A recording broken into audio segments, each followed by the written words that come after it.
My name is Teresa Matthews. I'm 68 years old, and during a family dinner at my home, I overheard my daughter-in-law brazenly planning to move her parents into my house for free and take it over completely. She was even planning to throw out my belongings and boast about it to her friends. The betrayal cut so deep I could barely breathe, but I smiled, stayed silent, and planned my revenge with surgical precision. I sold the house quietly, packed my belongings, and disappeared. Now she has 50 missed calls on my phone. Too late. Before we continue, please subscribe to the channel and write in the comments what time it is where you are now. The pot roast went into the oven at 4 o'clock. Just like it had every third Friday for the past 11 years. I'd been making this same meal for my son Marcus and his wife Jessica since they got married, perfecting the recipe until the meat fell apart at the touch of a fork and the vegetables melted in your mouth. My kitchen in southeast Portland smelled like rosemary and garlic, and through my windows, I could see the October leaves turning brilliant shades of orange and red. This house, this beautiful craftsman house that my late husband David and I bought in 1987, had been the center of our family for nearly 40 years. 4 bedrooms, original hardwood floors, a kitchen we'd renovated in 2015, a backyard where Marcus learned to ride his bike. Every corner held a memory. Every room told a story. I had no idea that this dinner, this ordinary Friday evening, would be the beginning of the end of everything I thought I knew about my family. Marcus and Jessica weren't supposed to arrive until 6:30. I had everything timed perfectly, 2.5 hours to finish the sides, set the table with my good china, make sure the house looked welcoming. So when the doorbell rang at 5:15, my first thought was confusion, followed immediately by that maternal worry that something was wrong. I wiped my hands on my apron and hurried to the front door. Through the frosted glass, I could see 2 figures. When I opened it, Jessica stood there with this bright, brittle smile that didn't quite reach her eyes. Marcus stood behind her holding a bottle of wine like a prop in a play he hadn't rehearsed for. "Surprise!" Jessica sang out, already moving past me into the hallway before I could even respond. "We came early to help with dinner. You know how we worry about you doing all this cooking alone." I hadn't asked for help. I'd never asked for help. I'd been cooking these dinners by myself since David died 3 years ago, and I'd managed just fine. But I forced a smile and reached for their coats. "You didn't have to do that," I said, keeping my voice light. "Let me take those." "Oh, we'll keep them," Jessica said quickly, glancing at Marcus with this look I couldn't quite read. Something passed between them, some silent communication that made my stomach tighten with unease. "The house is a little chilly, don't you think?" It wasn't chilly. I kept the thermostat at 72 degrees, exactly where David and I had always kept it. But before I could respond, Marcus was already heading toward the stairs. "Mind if I use the bathroom upstairs, Mom?" he asked, not quite meeting my eyes. That drive from downtown really hits the bladder. "Of course," I said. "You know where it is." He disappeared up the staircase while Jessica followed me into the kitchen, immediately launching into this stream of questions about cooking temperatures and ingredient measurements. She'd never cared about my recipes before. In 11 years of marriage to my son, she'd never once asked me how I made anything. Her hands fluttered around my cutting board, picking up the wooden spoon, putting it down, adjusting the salt shaker, fidgeting with the dish towels. Nervous energy radiated from her in waves that I could almost feel physically. Above us, I heard footsteps, but they weren't in the bathroom. They were in the hallway, then what sounded like the master bedroom, then the guest rooms. Deliberate footsteps, not the quick trip to a bathroom.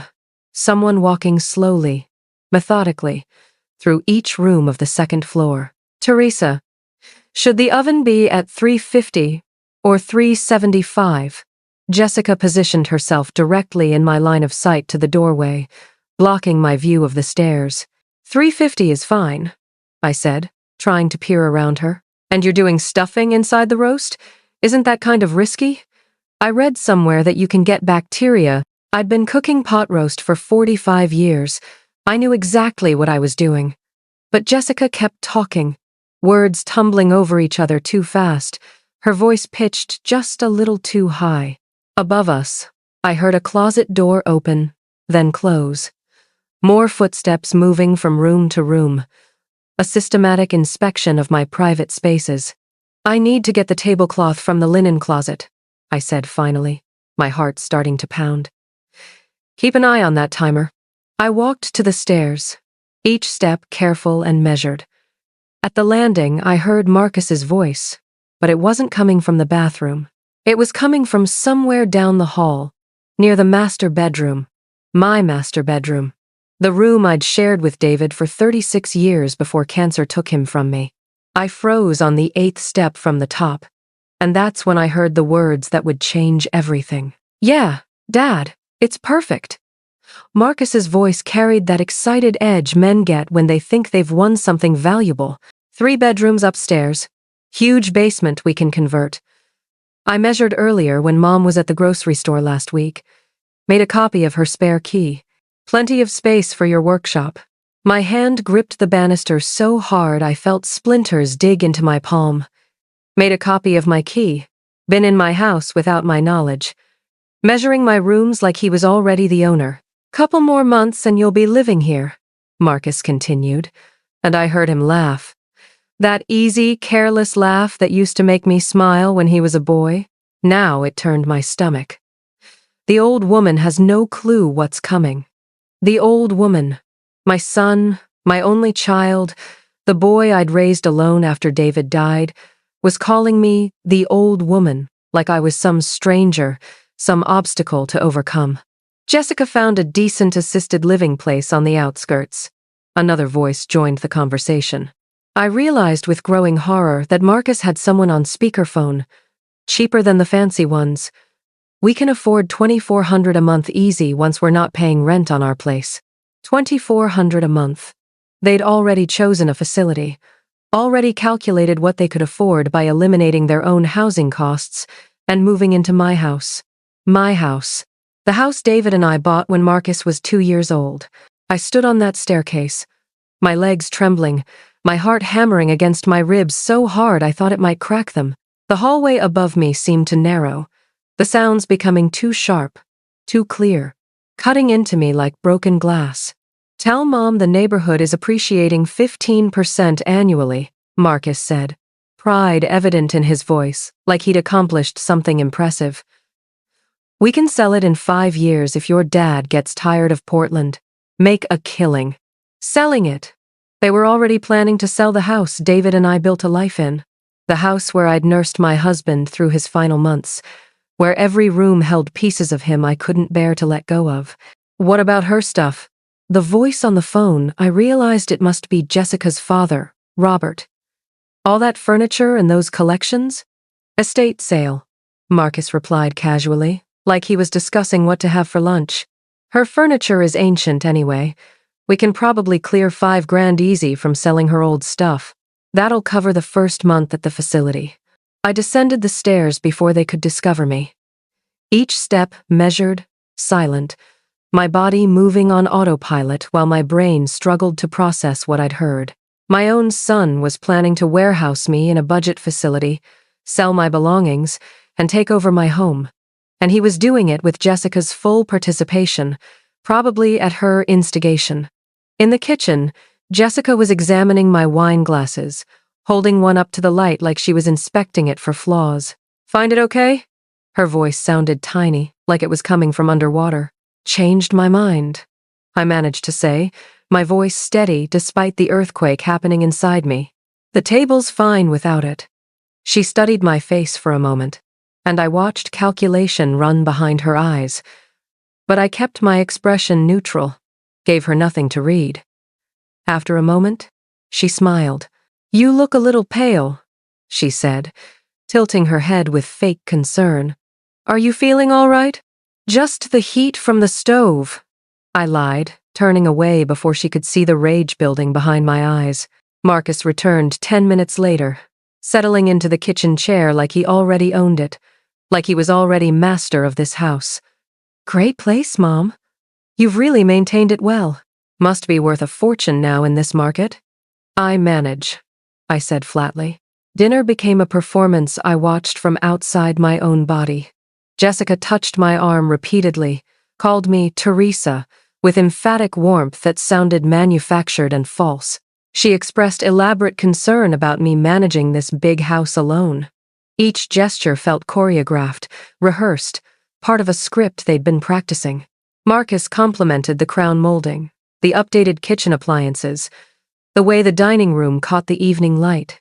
He spoke about my house the way real estate appraisers do, cataloging value, calculating profit, seeing dollar signs instead of memories.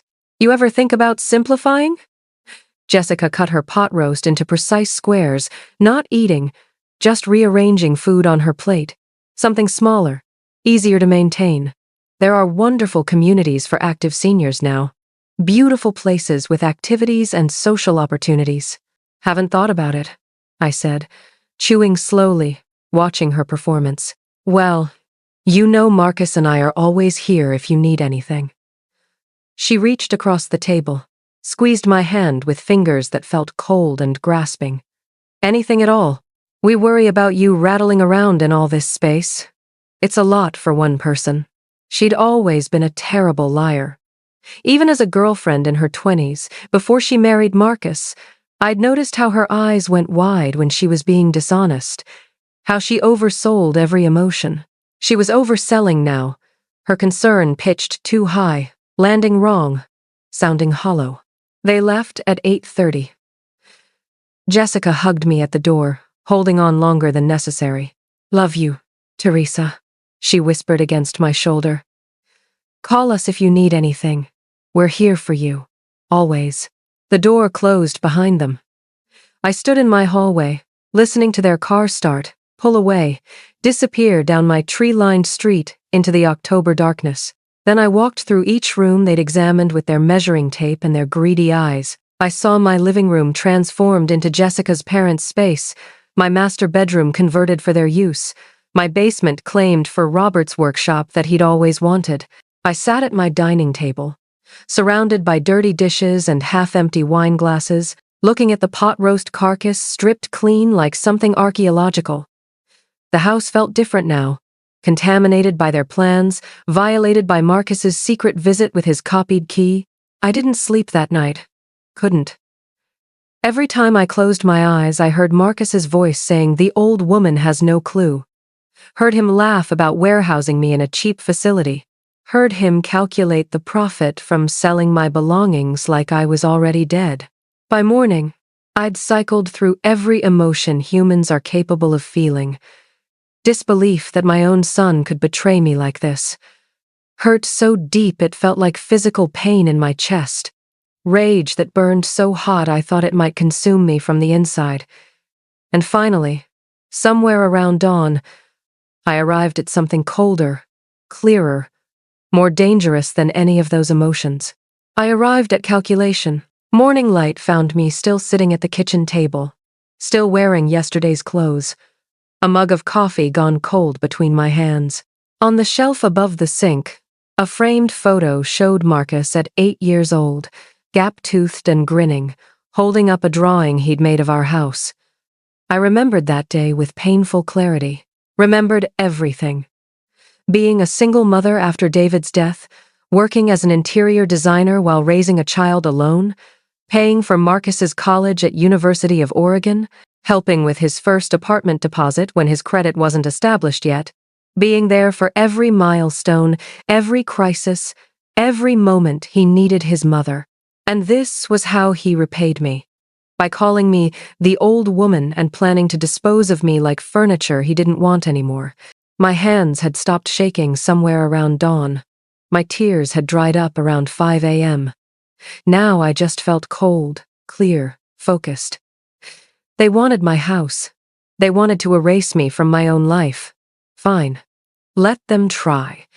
But they'd forgotten one crucial detail. I'm a lot smarter than they think I am, and I'm not going to cooperate with my own destruction. I pulled out a legal pad from David's old desk, the one he used to use for his writing projects. Started making notes in the precise handwriting I'd developed over 40 years of design work.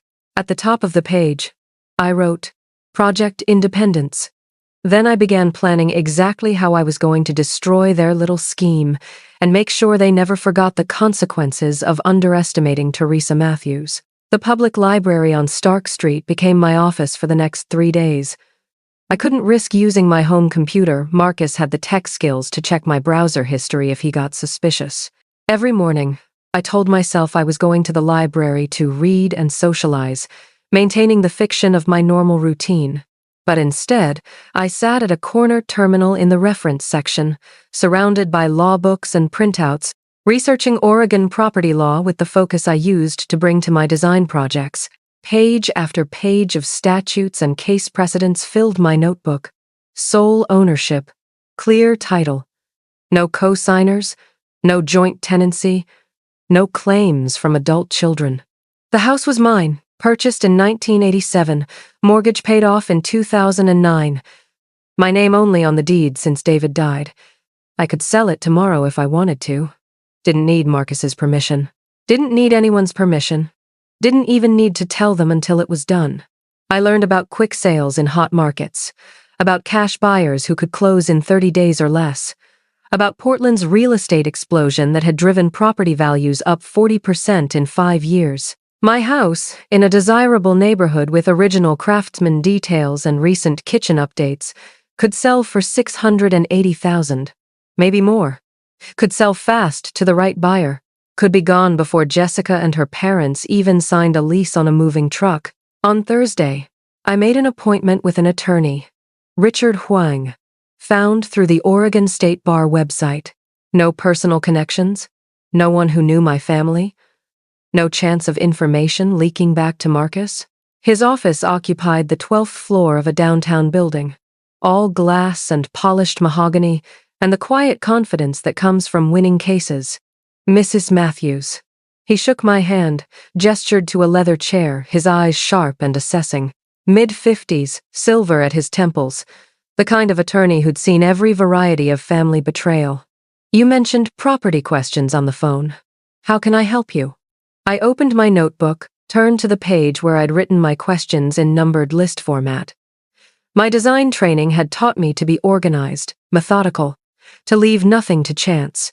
My house is in my name only, I said, keeping my voice level and professional. Can I sell it without informing my son? Is he a co-owner? No. Then yes, absolutely. Richard leaned back in his chair, fingers steepled in front of him. You have complete legal authority. Adult children have no claim on a parent's property unless they're on the title. You can sell, lease, or burn it down if you want to. It's yours. How quickly could a sale happen with the right buyer? Market evaluation takes a week. Finding a buyer in Portland's current market, maybe 2 to 4 weeks, depending on price point and condition. Closing, typically 30 to 45 days.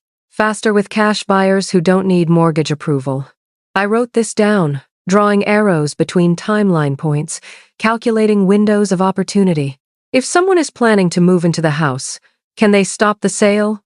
Object somehow?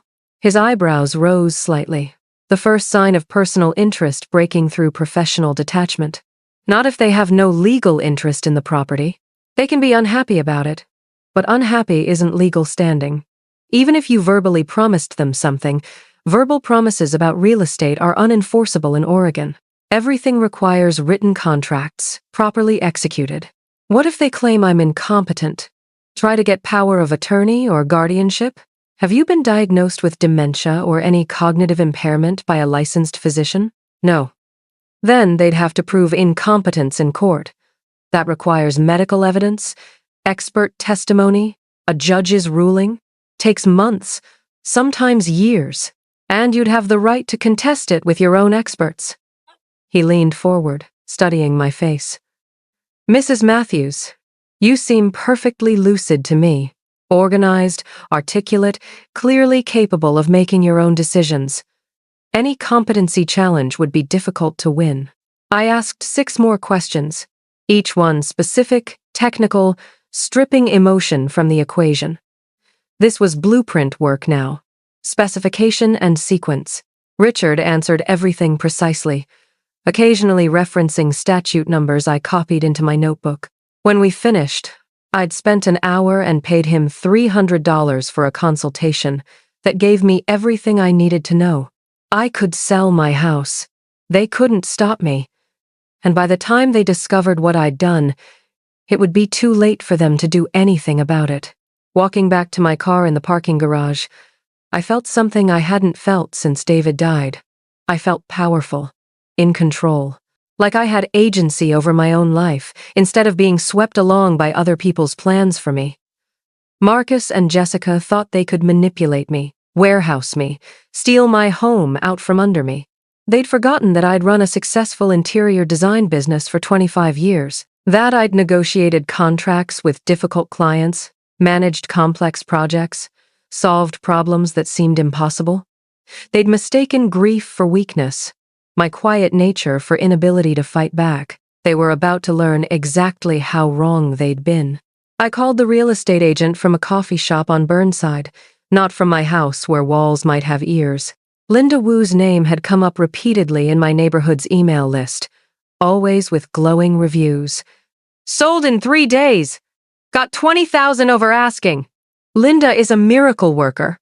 We met at a different coffee shop the next morning, neutral territory where no one from my family would accidentally see us.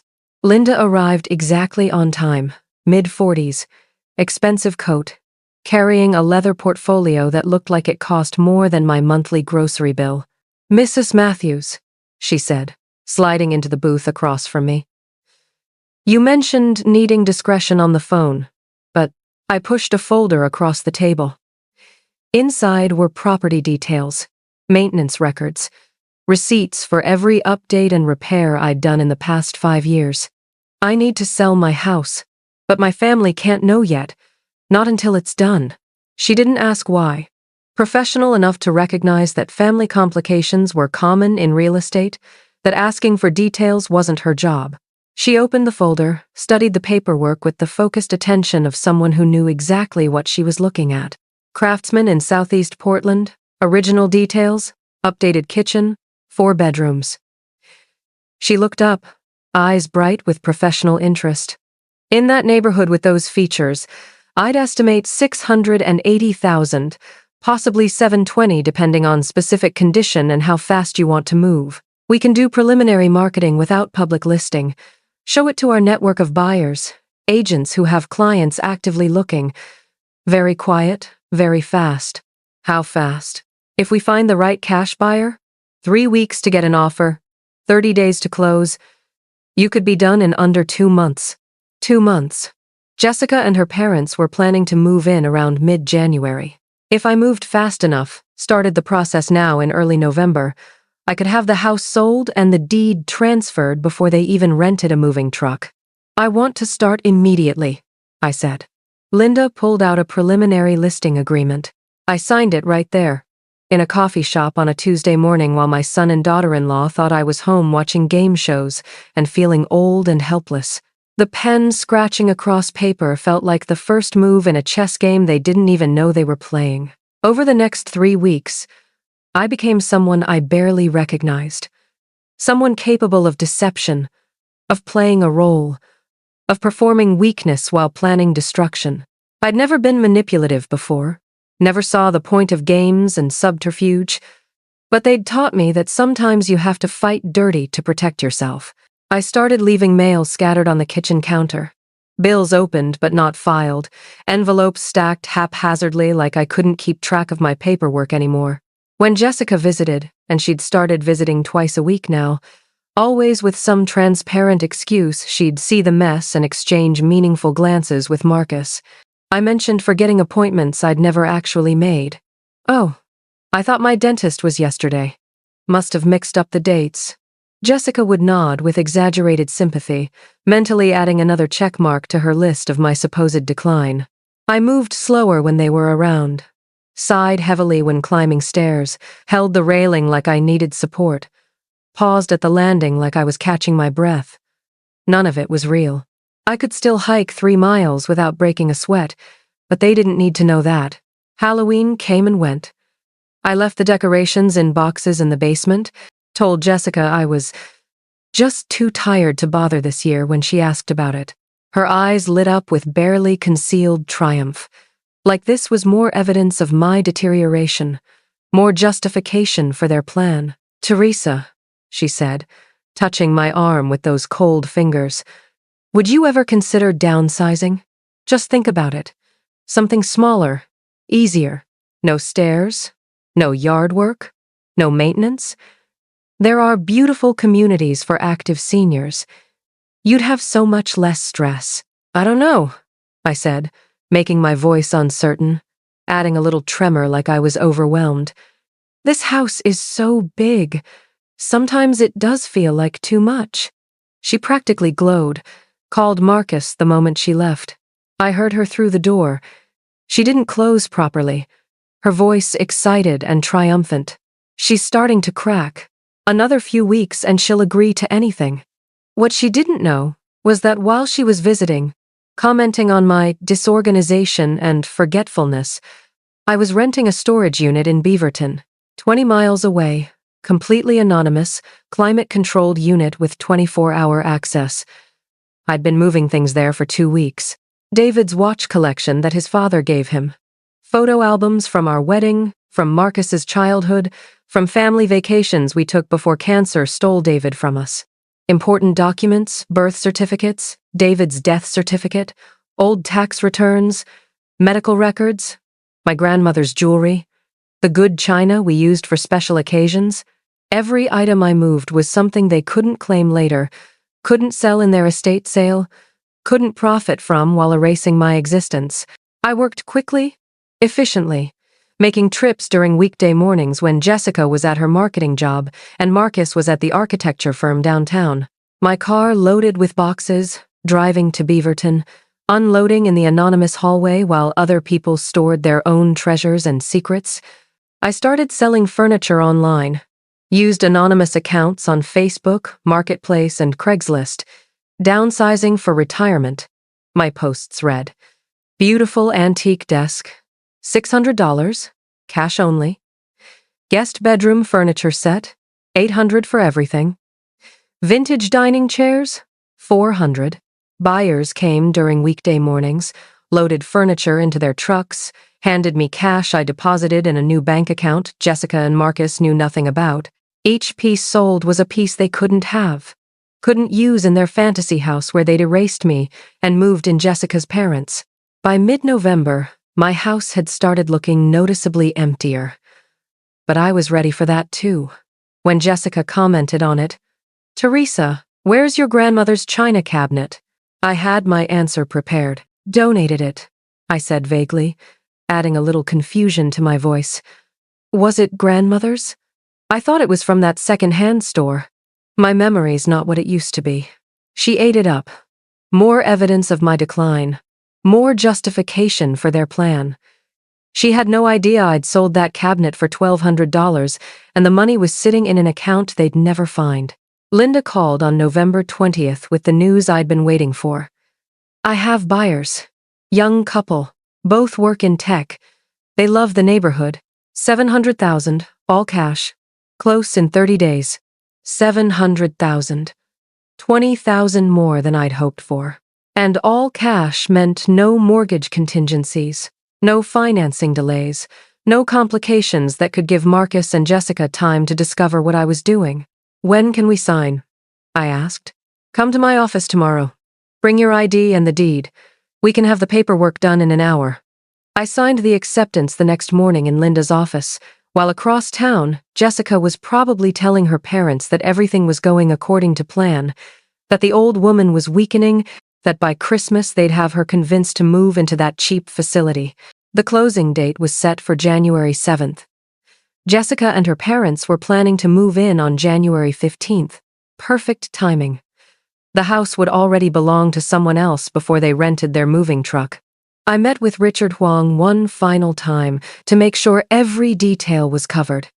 He reviewed the sale contract, checked every contingency, confirmed every timeline. Once the sale closes on January 7th, the property belongs to the new owners, he said, laying out the sequence like battle plans. Your son and daughter-in-law will have no legal right to enter. If they try, it's trespassing. If they move in anyway, the new owners can call the police. What if they claim I promised them something? Verbal promises about real estate are unenforceable. You'd need a written, signed contract transferring ownership or granting them permanent residency. Do they have anything like that? No, they have nothing. He smiled thinly.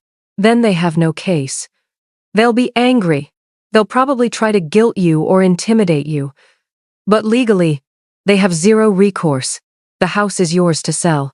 You sold it. End of story. I left his office with a folder containing everything I needed. Sale contract, deed transfer documents, new owner's contact information in case Marcus tried to cause problems, timeline with critical dates highlighted. Every contingency covered, every detail verified. December came with cold rain and gray skies. I hosted Christmas dinner, knowing it would be the last time I ever entertained in this house. Jessica and Marcus came, of course, and this time, they brought Jessica's parents. Robert and Diane arrived with wine and forced smiles, looking at my house with hungry eyes that made my skin crawl. They walked through my rooms like they were touring a property they were about to buy, commenting on the crown molding, the hardwood floors, the size of the bedrooms. I played my role perfectly, appearing tired and overwhelmed, letting them think they'd already won. "Beautiful home, Teresa," Robert said, his voice oozing false sympathy. "Must be so hard maintaining it all by yourself. So much space for one person." "It is challenging," I said, making my voice small and weak. "Sometimes I wonder if it's too much." Diane touched my shoulder with patronizing gentleness. "Have you thought about what you'll do with all your furniture? When you move to a smaller place, I mean. You won't need most of it." "I suppose I'll have to sell it," I said, looking around my living room with manufactured sadness. "Can't take it all with me." They exchanged glances across my dining table, barely concealing their excitement. After dinner, I overheard them in the hallway while I was in the kitchen loading the dishwasher. "This dining room is perfect for our table," Diane whispered. "We can turn that sunroom into your craft space," Robert replied. "Can't believe our luck. A house like this in this neighborhood? Absolutely free." I gripped the counter so hard my knuckles went white. Took 3 deep breaths to keep myself from walking out there and telling them exactly what I thought of their luck. But I didn't. I stayed quiet. Stayed focused on the plan. In 3 more weeks, their luck would run out permanently. New Year's Eve, I spent alone in my house. Walked through every room, saying private goodbyes to the memories embedded in these walls. David's office where he'd worked on the novels he never finished before cancer took him. Marcus's childhood bedroom where I used to read him bedtime stories. The kitchen where I'd cooked thousands of meals, including that Thanksgiving dinner where I'd discovered their betrayal. I wasn't sad. I was cold, clear, focused. They'd wanted to erase me from this house, from my own life. Instead, I was erasing their dream, and I felt no guilt about it whatsoever. January 7th arrived with pale winter sunlight breaking through Portland's perpetual clouds. I drove downtown to the title company, parked in the garage, took the elevator to the 3rd floor where my future was about to change permanently. The closing room was all polished conference table and comfortable chairs and documents spread out in neat rows. The buyers, Sarah and Michael Chen, young couple in their early 30s, excited about their first house, sat across from me reviewing their copies of the paperwork. I signed document after document. Sale agreement. Deed transfer. Closing disclosure. My signature appeared in practiced handwriting, each line executed with the precision I'd brought to 40 years of design work. This was the most important project I'd ever completed, and I wasn't going to make mistakes. "Congratulations," the escrow officer said, sliding the final document across to me. "The property is officially transferred." My phone buzzed. Wire transfer confirmation. $700,000 deposited in my account. More money than I'd ever had at one time in my life. Security, freedom, independence that no one could steal from me ever again. I shook hands with Sarah and Michael, wished them well in the house. Told them they might hear from some people claiming they had permission to live there, and to call the police if that happened. They looked confused, but nodded. Walking back to my car, I felt lighter than I had in months. The house was gone, sold, transferred to people who'd paid for it fairly and legally. Marcus and Jessica's scheme had been erased with a few signatures and a wire transfer. Now came the final phase. Disappearing before they could find me and beg and guilt me into giving them money to solve the crisis I'd created for them. Over the next 3 days, I moved fast. Packed the remaining items I wanted from the house into my car and a small U-Haul trailer. Closed my Portland bank accounts, transferred everything to a new account in Bend, Oregon. Left no forwarding address at the post office. Changed my phone number. Rented a furnished 1-bedroom apartment in Bend, 130 miles away. Completely different city where they'd never think to look for me. On January 10th, I loaded the last box into my car. Took one final look at the house that had been my home for 37 years and drove away. I didn't cry, didn't feel nostalgic, just felt cold satisfaction that I'd protected myself from people who wanted to use me and discard me like I was nothing. Jessica had texted me that morning. "Teresa, we're so excited. Moving day is in 5 days. We'll take such good care of your beautiful house. Love you." I didn't respond. Just deleted the message and kept driving east toward Bend, toward my new life, toward freedom they couldn't touch. January 15th arrived clear and cold. I imagined the scene from 130 miles away. The moving truck pulling up to my old house. Jessica and Marcus and Robert and Diane all standing there with their furniture and their boxes and their excitement. Jessica trying her key in the lock, discovering it didn't work. The confusion. The phone calls to me that went straight to disconnected number. The neighbor who'd tell them the house sold a week ago. The new owners arriving to find strangers trying to move into their property. My old phone, the one I'd given the family, the one I'd turned off permanently on January 10th, was in a drawer in my new apartment. I pulled it out once, powered it on just to see. 50 missed calls. 50. The number made me smile with cold satisfaction. Voicemails I'd never listened to. Text messages I'd never read. All that desperation, all that panic, all that realization that they'd lost everything while thinking they'd won. I powered the phone off again, put it back in the drawer. I'd never turn it on again. 3 weeks after moving to Bend, I was sitting at a coffee shop on Wall Street when someone sat down at my table without asking. I looked up, ready to tell them it was occupied, and saw Jessica's face, pale, thin, with dark circles under her eyes that hadn't been there before. She'd aged 5 years in 3 weeks. "How did you find me?" I asked, my voice flat. "Your doctor's office," she said, voice shaking. "I told them it was an emergency. They gave me your new address. That was a violation of privacy laws. I'll be filing a complaint." "Teresa, please." Tears started running down her face. Real tears this time, not the manufactured emotion she'd been performing for months. "How could you do this to us?" "We gave up our apartment.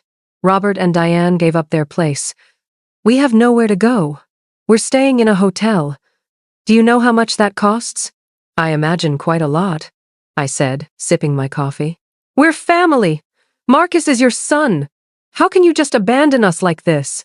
I set my cup down carefully, looked at her with all the cold rage I'd been storing for 3 months. "Let me tell you what I heard on October 26th, during dinner at my house, when you thought I couldn't hear you." Her face went from pale to white to gray. "I heard you on the phone with your mother, planning to move your parents into my house, talking about the cheap assisted living place where you'd warehouse me for $2,400 a month, discussing how you'd sell my belongings in an estate sale, laughing about how the old woman has no clue." Jessica opened her mouth. Nothing came out. "You made one critical mistake," I continued, my voice surgical. "You underestimated me," I said coldly. "You thought grief made me stupid. You thought I'd just let you steal my life." Jessica was crying harder now. It was Robert's idea. He needed a place to live. I just went along. You all went along. Marcus measured my rooms with a copied key. You chose the nursing home. You planned which of my belongings to sell. Don't insult me by pretending you were innocent. What about the money from the sale? $700,000, Teresa. You could at least help us. We're drowning. I laughed. Actually laughed. No humor in it, just sharp edges. That money is my security, my retirement, my independence, the independence you tried to steal. You wanted to warehouse me and take everything I owned. Now you know what it feels like to lose everything. Marcus will never forgive you. I'll survive, I said, standing up. Goodbye, Jessica. Don't contact me again. I walked out while she sat crying at that table. Didn't look back. Didn't feel guilty. Just felt free. 4 months later, I'm living in my small apartment in Bend. Joined a hiking group. Made real friends who don't want anything from me. Volunteer at the library teaching computer skills. My $700,000 is invested, generating $4,800 monthly income. My expenses are $2,200. I'm completely comfortable, completely secure, completely independent. I heard through my sister Linda that Robert and Diane moved to Idaho, cheaper cost of living, both working retail jobs at 67 and 64. Their dream of living in a beautiful Portland house replaced by poverty and exhaustion. Jessica and Marcus? Their marriage lasted 5 more months. The financial stress destroyed them, fighting constantly about money, about blame, about whose fault everything was. She moved back to Idaho with her parents. All 3 crammed into a tiny apartment, barely surviving. Marcus sent one email. Mom, I'm sorry. It was Jessica's idea. Can we talk? I deleted it without responding. The old phone sits in my desk drawer. 50 missed calls from that first day, dozens more accumulated over months. Each one a testament to their desperation. I keep it as a reminder, not of revenge, but of what happens when you underestimate someone. I'm not angry anymore, just peaceful. I protected myself. I refused to be a victim, and I'm exactly where I belong. Free, secure, living life on my terms. They wanted my house, my belongings, my dignity. They wanted to erase me while pretending to care. Instead, they lost everything. Their housing, their security, their marriage, their future. All because they thought a 68-year-old widow would be too weak, too confused, too grief-stricken to fight back. Last week, I helped an elderly woman at the library whose son was pressuring her to sign over her house. I recognized the signs immediately, gave her Richard Huang's card, told her to call before signing anything. She thanked me with tears in her eyes. That's my purpose now. Protecting others from what I survived. Using my experience to help people who think they're powerless. This morning, I hiked Smith Rock with my new friend Frank, a retired teacher. We had coffee after, talked about books and travel plans. He asked about my family. I had a son once, I said. We're not in contact anymore. I'm sorry, Frank said. I smiled. Don't be. I'm not. Because I'm not sorry. Not even a little bit. They chose greed over love. They chose manipulation over honesty. They chose to treat me like I was disposable, like I was already dead and just taking up valuable space. I simply refused to cooperate with my own erasure. And that's not revenge, that's self-preservation. Jessica thought she could steal my house and warehouse me in a cheap facility. Marcus thought calling me the old woman and planning my disposal was acceptable. Robert and Diane thought they could move into my home without even asking me. Instead, they got 50 missed calls, a destroyed marriage, financial ruin, and the permanent knowledge that they underestimated Teresa Matthews. I'm 68 years old. I lost my husband 3 years ago to cancer. My son betrayed me for a house he didn't own and never would. And I'm living my best life in Bend, Oregon, hiking mountains and teaching computer classes and sleeping peacefully every single night. Some bridges burn completely. Some relationships don't survive betrayal. Some families are better left behind, and that's okay. Because I have my dignity, my security, my independence, and my peace. They can keep their regrets. If this story taught you anything about protecting yourself from family manipulation, hit that like button, subscribe for more real-life stories, and comment below where you're watching from. Remember, never let anyone make you feel disposable. Not family, not anyone. You're stronger than they think. And sometimes, the best revenge is simply refusing to be their victim. My name is Teresa Matthews. I'm 68 years old, and I'm living proof that it's never too late to fight back.